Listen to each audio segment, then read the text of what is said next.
I had an event where my email list went from 5,000 to 30,000 within a couple weeks. All these events that kind of happened, and I did things to make them happen, but I couldn't have predicted that they were going to happen. So I wondered to myself, how can you make black swans happen?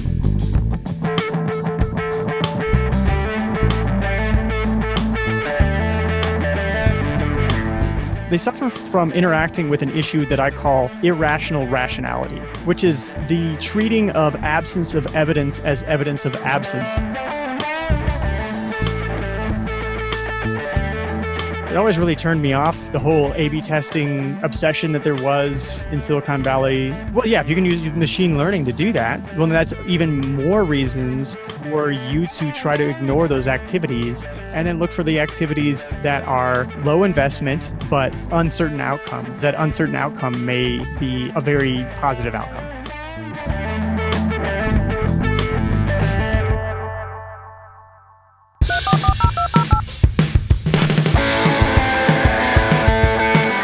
Welcome to the Hacker Noon Podcast. I'm your host, Trent Lapinski. In this episode, I sit down with David Kadavy. He's a best-selling author. He's written the book Designed for Hackers. He's also a fellow podcast hoster and runs the podcast Love Your Work. In this episode, we dive into a range of topics, so stay tuned.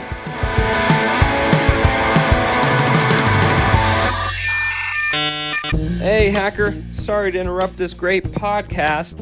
It's David Smook, founder and CEO of Hacker Noon, and we're raising money for the first time, and we're doing it from the people. If you want to buy shares in Hacker Noon, visit hackernoonshares.com. Help us make the best place for tech professionals to publish. Hey David, tell us a bit about yourself and what you're working on. Hey Trent, thanks for having me on. My name is David Kadavy. I'm a dilettante. I do a lot of different things. Some of the audience might recognize my book, Designed for Hackers, that I wrote a while back. In the process of writing Design for Hackers, I found that not just telling people about the foundations of design, reverse engineering design, wasn't always enough. There were a lot of emotional barriers that people have to overcome. I've certainly had to overcome them myself to put anything out into the world, so I've been very interested in that. How do people get their creative work out of themselves? My latest book is called The Heart to Start. It is all about getting over those mental barriers that get in the way of people following that all too common yet very flawed advice of just get started. And I'm also working on a lot of stuff on creative productivity. Awesome. And you're being a little modest here. You're a best-selling author. You've got a podcast that's rather popular. Oh, that's right. I have a podcast too. Yeah, you've got a pretty large following on Medium. You've got a pretty successful career here in content creation and content development, and you've interviewed some amazing people in the tech industry and entrepreneurs from around the world as well. Yeah, just recently had my second episode with Jason Fried, who I'm sure a lot of the listeners are familiar with. I've talked to Seth Godin, Steve Case, former AOL CEO, who, as far as I'm concerned, invented the internet. Yeah, it's been really fantastic to talk to people on my podcast. Love your work as well. And you've got a really unique approach. I definitely listened to a couple of your episodes. I definitely got a feel for your style, and you've really honed in and kind of developed a professional style here of how you do your podcast. Can you talk a little bit about that? Sure. I started my podcast because the podcast that I wanted to listen to wasn't out there. I started listening to podcasts way back in, 2003, 2004, and thought about starting one then. Wish I would have. I procrastinated. I didn't have the heart to start. But then eventually, Tim Ferriss' show came out. I enjoyed that a lot. I still do. And James Altucher's show as well. But as much as I was listening to those shows, I was really looking for something in between. Tim Ferriss is very much top performers. James Altucher is peak performance. I wanted something that was a little not quite so overachieving, I guess. Not to denigrate those shows. I love those shows, but just something a little bit more subtle, something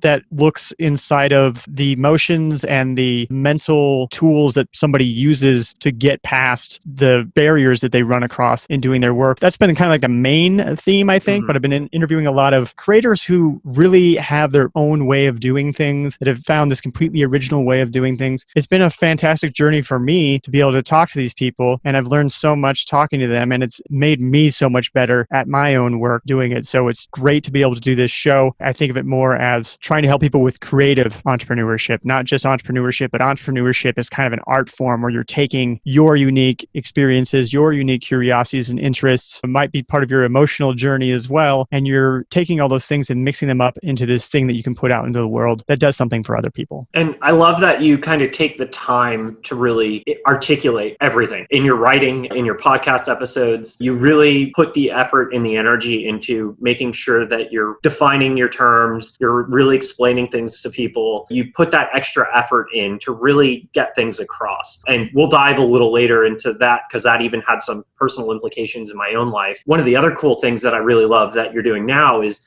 you're actually doing more of an essay style format and you're reading some of your articles that you've written and actually publishing them as podcast episodes. And the reason that you actually ended up on this show is you were tweeting about how those essay episodes are actually becoming more popular than some of your interviews. Can you talk a little bit about that? Yeah, I view everything that I create as a learning process. I'm not putting something out in the world and saying, oh, I know exactly, this is exactly the thing that I was picturing, and here it is. It's more of, I did some exploration, this is what I learned, and now I want to share that with you. As I'm having all these conversations, my podcast, I'm also in parallel writing a lot on Medium. And it's not that I am intentionally writing about the things that I learn in my conversations on the podcast, but just naturally, a lot of the things that I learn in my conversations in the podcast end up having parallels to the things that I end up writing in my everyday thought experimentation writing on Medium. What I do is I do write on Medium, and then the articles that are not necessarily the most popular, but at least ones that I think are important, I will read those on the show. And like you said, it's been interesting to see that those episodes are actually becoming more popular than my interviews, just very slightly. Like I used to have to charge a little bit less for those episodes for like sponsors, for example, because they had like a fewer downloads, and now they're a little bit higher than the interview episodes. And so that's been wonderful. I like to think of it as a sign that I'm learning enough about the world and the way the world works through my conversations and through all that writing that it's starting to gel and I'm starting to make some sense, and that it's hopefully resonating with some people and helping them think differently about their world and their journeys as creative entrepreneurs. And you published a episode recently about black swans. Can you kind of dive in and explain what is a black swan and what is a black swan moment and what does that mean to you, and why should people listen to that episode? So I'm sure a lot of the listeners are familiar with the work of Nassim Taleb, and he's written the Inserto series, Fooled by Randomness, Anti-Fragile, and another book called Black Swan. And the idea of a black swan is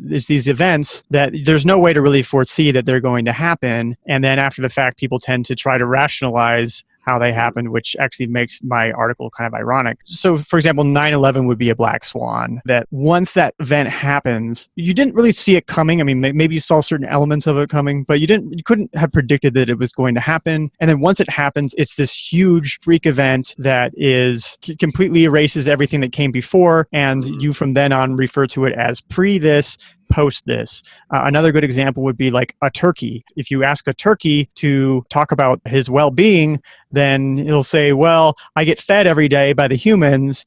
Life is good. I'm going to draw a graph that goes up and to the right, that every day my life gets better and better because I continue to eat. These humans are nice, etc. And then Thanksgiving comes and the turkey gets killed. And so the turkey was misinterpreting the evidence. The turkey was basing his future predictions upon past data, and this unforeseen event happens. Now, those are a couple of negative examples, but I think that there's positive examples that happen too. And I think that anybody who runs a business has had black swan events happen, where all of a sudden they're like plodding along, they are moving forward, they're wondering when things are going to grow, and then all of a sudden something happens and boom, their growth skyrockets, and they kind of sit and wonder, well, wait, how did that happen? Like, I couldn't just make that happen. And so one thing that I've noticed, I've had a few different black swan events in my business. One was, getting my book deal for Design for Hackers was a black swan event. I had an event where my email list went from 5,000 to like 30,000 within a couple weeks just from one promotion. I recently had my book endorsed by Seth Godin. So these are all these events that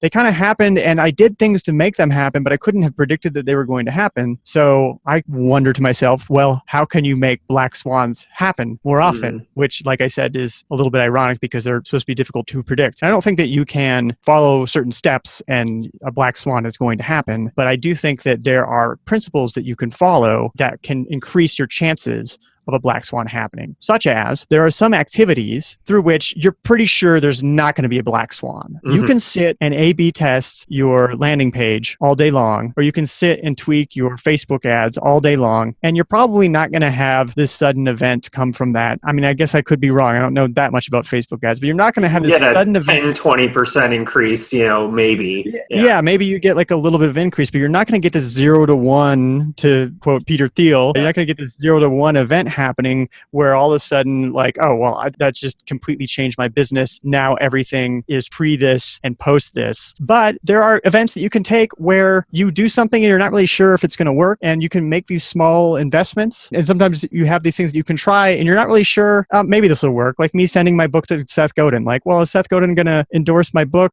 Probably not. He probably gets a ton of books. Why even bother, right? So you make these small investments and they have very low downside, but there is potential for extremely high upside. So if you can, one, ignore these non-black swan contributing events, or at least reduce them, and then two, open yourself up to these activities that don't take very much investment, but that have a huge potential upside, then you can be okay. And I think it's like lottery tickets. I've heard you obviously can't win the lottery without buying a lottery ticket, but I've heard that you can buy one lottery ticket and you'll have some very small chance of winning the lottery. You can buy a bunch of lottery tickets and your chances actually haven't improved that much. And so it's buying lottery tickets in a lot of different lotteries instead of buying a lot of lottery tickets in one particular lottery. So finding these little activities that you can do that have potential to have some upside. I think that it also ties into this concept that you sometimes hear about people saying no to things, and that as you get more and more successful, this is something that I know that I've experienced myself, as you get more and more successful, you start to get these opportunities that you have to say no to because there's some other opportunity that clearly has a higher payoff to it. Well, that can bite you because you can then go for all the sure bets, all the things that you know are going to pay off, and then you're closing yourself off to the things that you're not sure what the outcome is. And so therefore your brain shuts down and you just say no. And I actually heard Dan Ariely mention this on a podcast, that he has to say no to a lot of things, but he also says yes to some small percentage of things that there's no good reason for him to do. And so that opens you up to these unexpected opportunities, opens you up to these black swans. So that's kind of the gist of it. Heyo, you got a great tech story you want to get published? Maybe something about bots taking over Twitter or how Bitcoin actually works? Or maybe you just have a story about how to build a great software or a great team. Get your expertise published on Hacker Noon. Email us stories@hackernoon.com, and a real human will review your submission. And I've had multiple black swan moments in my life as well. I had a Medium post that I wrote the night Donald Trump got elected. I was like, you know what? I have so many emotions, so many feelings about this. So I wrote an article called Dear Democrats and explained how and why Trump won and published it the night he won. So Medium featured it for 3 days, 9 million people read it. It went totally viral. 9 million? 9 million, yeah. Wow. So that was a black swan moment. Yes. There's nothing I can do to ever recreate that moment again. And had that article been published maybe 48 hours later, it wouldn't have gone viral. Had it been published. Wait. This idea that you can't recreate that moment, though, if you could abstract it a little bit, are there any things that you think that you would find that you were doing differently at that moment than you do in your everyday life? So there's a couple theories there. So one, I think there's a technical component to this. I got past the filters. Everyone was in shock in that moment. There was no one at the helm to go on Facebook or go onto these platforms and censor this article. So for whatever reason, I was able to slip under the radar. So I think that was a factor. From a personal aspect, it was very raw. It was very direct. I didn't have time to edit it because in that situation, I wrote it, did a couple read-throughs, and I just hit publish. There was more emotion in it that I usually edit out. So that may have been a factor. Also, there was no reason for you to write it, right? There wasn't like a goal that you had in mind. I got a lot of shit from people, basically, and I'm not even a Trump supporter. I voted for Jill Stein. I saw that he was kind of having his own black swan moment. And I mean, that was a total black swan moment. I mean, take, for example, that what were the polls saying? The polls were like, oh, there's like a 3% chance Trump's going to win or something. I don't remember the exact numbers, but 3% is more than zero. Yeah. Okay. The same applies to many things that you can choose to do or not do, such as writing this article. Like, what are the chances this silly article I'm writing are going to go viral? It might be a small chance, but the small chance may have a tremendous effect. Anyway. Donald Trump getting elected was a black swan moment. Me publishing this article and having it go viral was a black swan moment. It's a black swan and a black swan. Like a black swan moments are probably a great time to have a black swan moment of your own. Correct. How do you make it happen? That's nobody knows that for sure. There's this NPC meme that's like going around the internet, and that is kind of having its own black swan moment where like there's articles in the New York Times right now where they're having to write an article explaining to like the older generation what an NPC is, which is like a non-player character.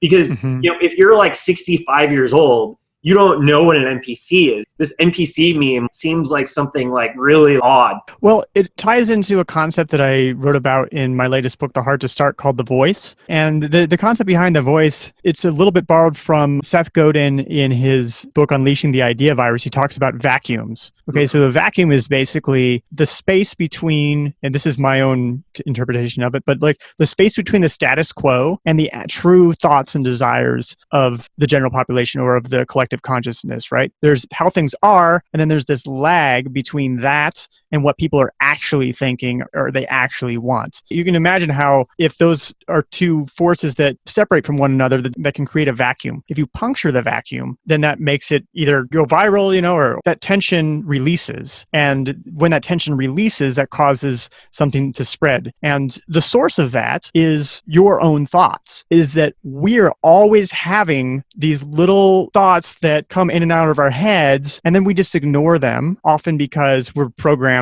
to not want to stand out, or we're just not in touch with it. We're not doing the creative practice of getting in touch with that and exploring those thoughts from time to time. What happens when you go see like a comedian who tells this fantastic joke? You say, oh my gosh, like I've thought that so many times, I just never put it into words. That's why a song becomes a hit. That's why a movie touches people, because it gives voice to things that they have already thought and experienced. And so that's actually, I think, a great source of black swan type material, is really to just be in touch with what's going on in your head. You just told the objective, I haven't read your article, but I assume you just told the objective truth about this thing without much concern about what people were going to think about you based upon that. And it did hurt your relationships in some way, but that's what resonates with people, because we want somebody to get up there and say the thing that we're thinking. There's actually been analysis on this, and a lot of it has to do with emotion. And actually, the emotion that a lot of people resonate with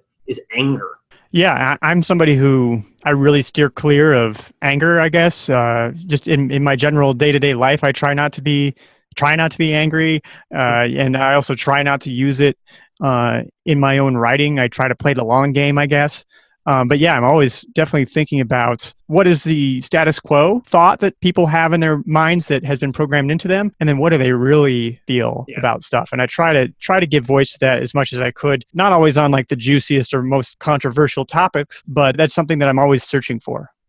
Hey hackers! Do you have a timely tech story you want to get published? Maybe you recognize the way certain systems trend affecting our everyday lives, or have a vision of the future for the blockchain technology. Maybe you're on the field of play and know what it takes to make a great team, or how to remain agile in today's competitive, tech-rich environment. Share your expertise with the community at large on Hacker Noon. Email us, stories@hackernoon.com, and a real human will review your submission.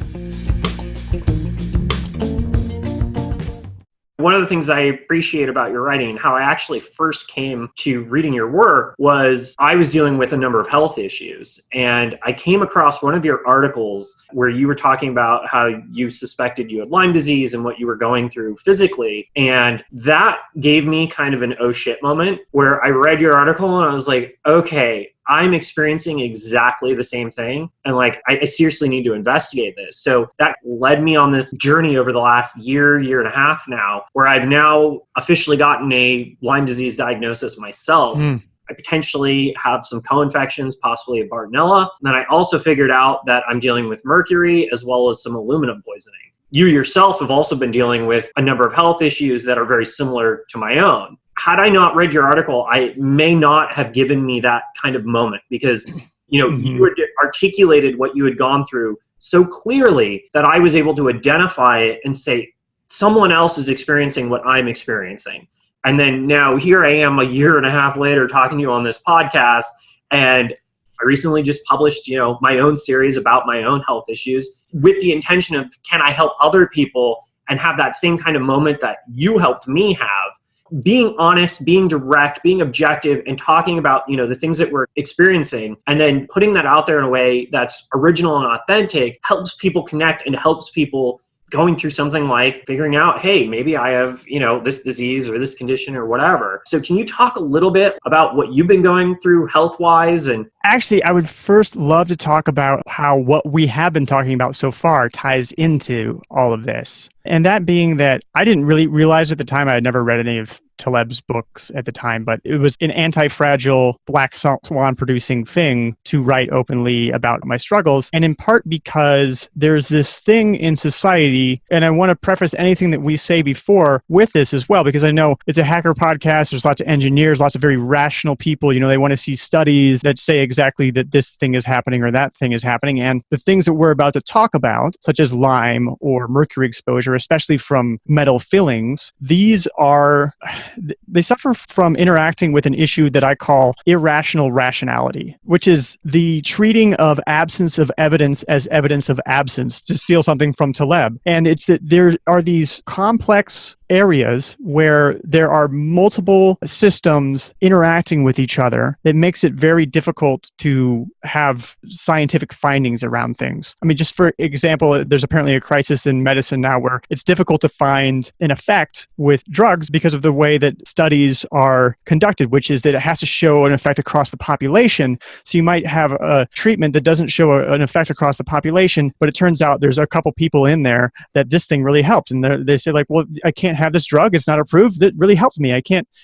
We all have different DNA. We all have different genetics. And so there are these things such as Lyme or mercury from dental fillings where maybe across the population, they haven't been able to find certain things. But when it comes to you, correlation is more important than causation in a way. And that if you try something and it works or doesn't work, and then you stop and you repeat that process, then you can start to find things. And I will also say that because of the complexity of some of these things, because of the unfalsifiable nature of some claims that are made in these arenas, they're also ripe to attract charlatanism. Mm-hmm. And so that has an effect then of giving those things a stigma, where anybody who thinks of themselves as somebody who appreciates rationality just kind of shuts off and says, those people are crazy. There's this, that, and the other thing, which is, it's weird that I'm even saying this because there actually is science to support, for example, that metal fillings cause health problems. There's a great document from the Swedish government from about 2002 or so, just totally outlining like, yes, mercury does get released from metal fillings. Yes, some people are more sensitive to it than others, etc., etc. So it's laying out the entire case. So it's really strange when you see this resistance from people sometimes. The argument that I bought for the longest time was, oh, mercury is in metal fillings the same way chlorine is in table salt, because chlorine is sodium chloride. It is a chemical bond, and so it's not going to make you sick. Well, I don't know everything about it.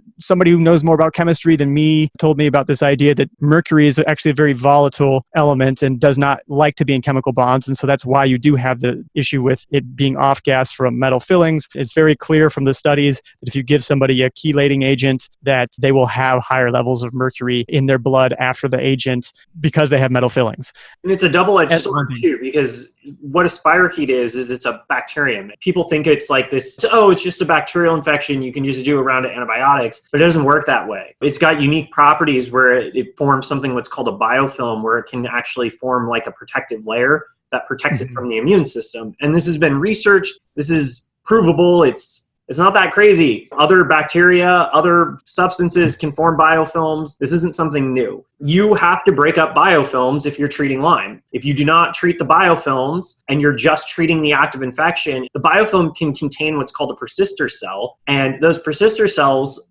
contain the DNA that enables the spirochetes to be able to re-replicate and repopulate post-antibiotic treatment. So we know how it works. The science is very simple. It's been studied, yet the medical industry, the Rockefeller-style Western medicine, does not recognize chronic Lyme disease. Even though we know what the scientific evidence says, that's what Lyme disease is. It's a superbug that can become antibiotic-resistant infection that's hard to kill, that can evade the immune system. And when you have heavy metals or you have anything else that weakens your immune system, then it enables Lyme and its co-infections to kind of root in and really do the most damage. There's a correlation between heavy metal poisoning and Lyme, and then Lyme also messes up the body's ability to detox, which for like me personally, I did a DNA analysis and found out I had a MTHFR mutation, which reduces some of the enzymes that my body produces to be able to detox things properly.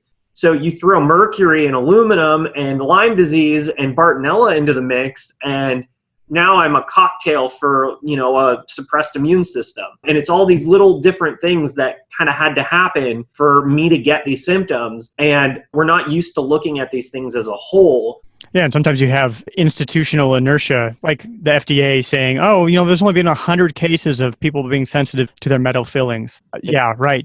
Now we've got that out of the way, and now that I'm going to get a ton of emails about how I'm an idiot, and then I'm crazy, and I'm wearing a tinfoil hat, as far as like writing about what I was going through and putting that out in the world, it's just really a last resort thing. And it is one of these things that I felt driven to do. I didn't seek to gain anything from it, and I haven't gained anything like monetarily from it. What I have gained is, I guess it helps you. That's great. And I try to be as balanced as I can and just like not make any claims that I don't know for sure, and be very clear about that. I think maybe this, but I don't know, et cetera, as much as I can. Try to be as responsible as I can with that stuff and just put the experience out in the world. So hopefully it's been helpful for you. I know we connected over it. I think I got some helpful stuff from you. And then it was actually through that post that I had one reader tell me about, I guess it was histamine sensitivity. I messed with that for a bit, and that was helping me out following a low histamine diet. And then I finally had one reach out to me and then ask me about metal fillings. And, it was one of these things that I had looked it up a couple times online, saw the Quack Watch report or whatever, and just thought, oh, yeah, I guess not. I guess it couldn't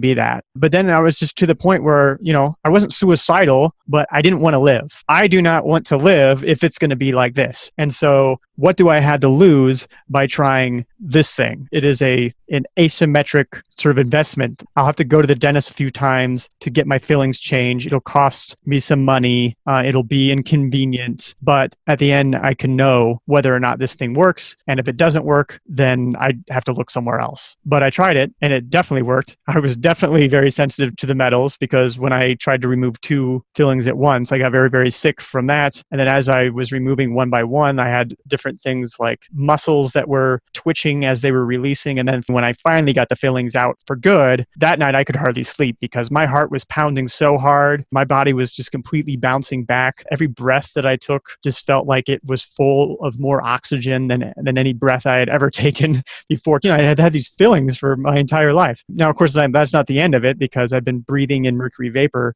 for 25 years. So now I'm on this very, very long process of trying to get those metals out, but improving more and more all the time. People can look at my income reports on kadavy.net, and I keep on saying in those income reports, mark my words, you're going to see this income go up and up, because I'm able to think on a more of an executive level where I can create systems in my business and just not being on so much of a fight or flight reaction in my body all the time. I mean, I still am to some extent. It's amazing how much easier I am able to think long term each day, especially when I'm feeling really good, which is only sometimes. Those days feel like I have all the time in the world. It's just an amazing sensation. And so that's what I keep on seeking. I don't know what to say really beyond all that.